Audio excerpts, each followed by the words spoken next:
Hi, I'm Garry. Welcome to another in my mini-series of tutorials on using creative lighting in a very small home studio.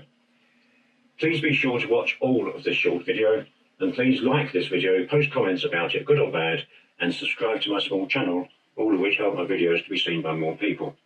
As with all my tutorials, all of the images are straight out of camera with no post-processing work, so you can see the true effects of the lighting arrangement. That's the honest way of showing how it's done. My last video was on an old antique shotgun with all the dings and dangs and marks of 100 years of use on it, and I tried to show how to light it to show up the patina, the character, what have you. Not to make a pretty picture, but to make a picture that shows up everything that's there. And a few people have commented on this and said, look, all very well, but I haven't got anything even vaguely similar to photograph myself. Well, you probably have, because at least if you're watching this video, you've probably got an old camera like this one. Now, this particular camera, although it's a completely different shape, all the same lighting principles apply. So what I'm going to do in this video is show how this can be lit in a similar way. And this particular camera, well, it's probably sort of 20 or so years old. It's a Nikon D3, and I bought it second-hand, of course, from a press photographer who gave it the usual press photographer's hard life, as they must. So it hasn't really been looked after, and I've used it a lot. And I don't know how well you can see here, but it's got all sorts of marks on it and dings on it and what have you, and it's exactly what you'd expect from something that's done something like 500,000 slots of actuations. So I thought, we'd light this. I would normally use it with a lens hood, always use it with a lens hood. I haven't photographed it with a lens hood on because I wanted to be able to light the lens. So it's a little bit fake in that sense. It's not a true representation of how I would use the camera. The first thing that we always do with every shot, and this is a rule that we must never break, and I've broken it, is forget about the lighting, do no lighting at all until we've arranged the subject, because the lighting is completely dependent on the subject arrangement. So the first thing we do is we set it up, and we work out the angle and everything else, and then we introduce the lighting, one light at a time, of course, until we're happy with the result. Now, because of severe lack of space in my small flat, I couldn't do that. I knew more or less where the first light, the key light, was going to go, and that was coming from the softbox behind it and above it. So I had to put that into position first and say that is breaking the rule. So a bit of matte black plastic, that is going to show every mark. So the first thing to do is to clean it as thoroughly as we can. This softbox is in fact far too big for the purpose, but it's the only one I've got, so we have to manage. Now, if we're photographing something like this or this, then we need the biggest possible softbox as close as possible at the right angle. But here I want to reduce the size of it, or the effective size of it, and at the same time I'm creating a black background which was necessary for this shot. So we put the subject in position. Because of the length of the lens and its weight, it needs a bit of support. There are various ways of doing this, but all I'm going to do here is prop it up like this and simply retouch those supports out later.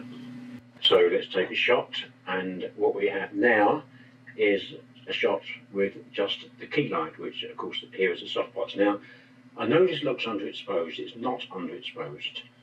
The key light here is doing far less work than the key light normally does, and all that the key light is required to do in this shot is to give a general outline showing the diffuse specular highlights where they appear, for example, on the pentaprism and on the hot tube, and there's a little bit, isn't there, on the lens. It's nowhere near enough, but that's our starting point. Now, at this point, we think about lighting the dark areas that need special lighting, or, targeted lighting. So let's get that done. Now, what I've done here, as you can see, is I've used a honeycomb. This is a very, very tight, precise honeycomb, and it's only just off to the side of the camera. In fact, it was in the way, but then that's lighting for you, isn't it? If it isn't in the way, it's probably in the wrong place. So I've positioned it so that it is lighting only the area where the fingers go, the right-hand fingers in my case, and it's putting enough light on there, I hope, to show the result that we want. Now the exposure is just guesswork or interpretation or choice, or call it what you will. There's no right or wrong, it's whatever looks right to you. And I put it in at a fairly low level just to give some detail without overwhelming it. This was a very simple thing to set up. There's a little bit of light spillage, but it isn't enough to cause a problem because I've kept the light level low enough for it not to sort of spread where it isn't wanted. And this is the result. I did try various different exposures. This is the one that I went with, right or wrong. However, the area that is completely unlit, or one of the areas that's completely unlit, is the lens barrel. Now, the lens barrel has this quite dramatic deep checkering on it, which of course is there for function. It's easier to operate if your hands don't slip. But this was something I wanted to emphasise. Now, there are various ways of lighting it, and the way that I chose was to use another honeycomb off to the right and above it. Now, the higher it goes, the further down the lens barrel it will go. So we don't, there's no right or wrong, you just adjust the position as required. Now this one is not anywhere near as tight as the first one. This one is 10 degrees, which is a very useful size to use for this type of photography. Now it does, of course, because it's a honeycomb, it's not all that precise really.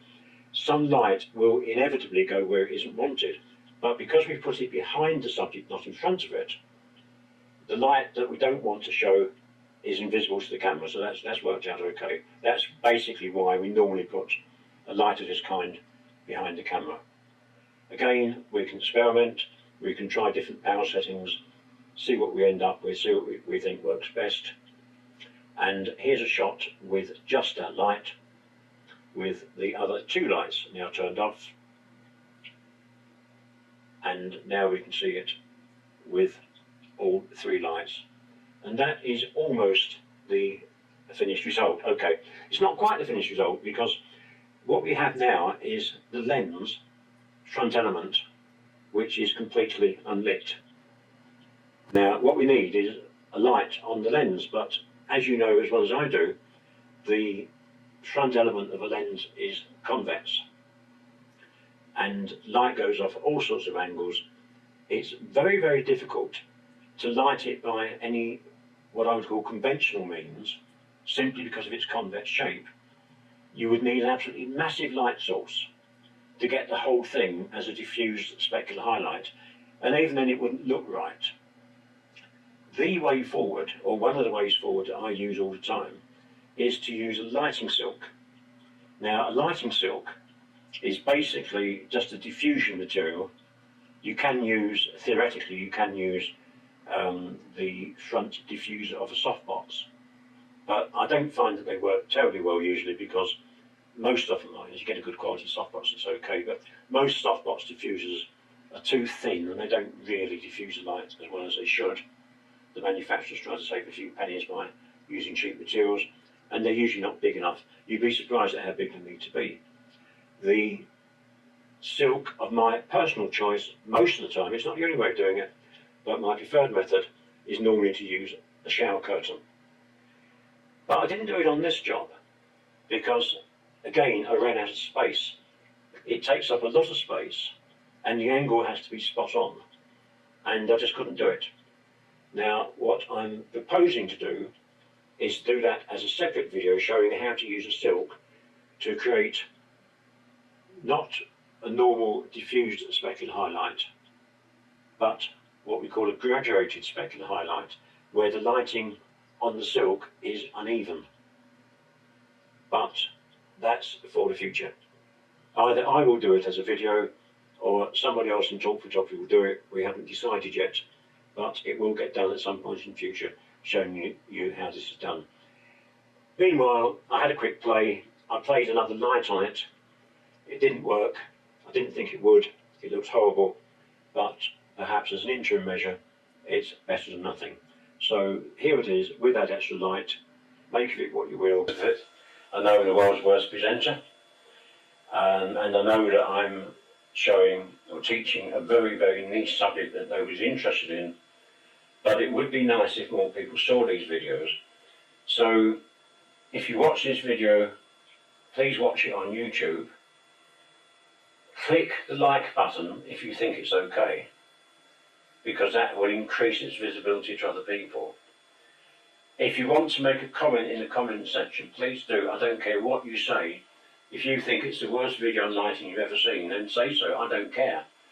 But if you make a comment, again, it makes it more visible. And if you also subscribe to my tiny channel, that again will increase visibility. So, I might get 20 people watching instead of 10, which will help. Okay, anything not covered in this tutorial or in this video, please feel free to ask questions or make comments in the thread, and enjoy yourself.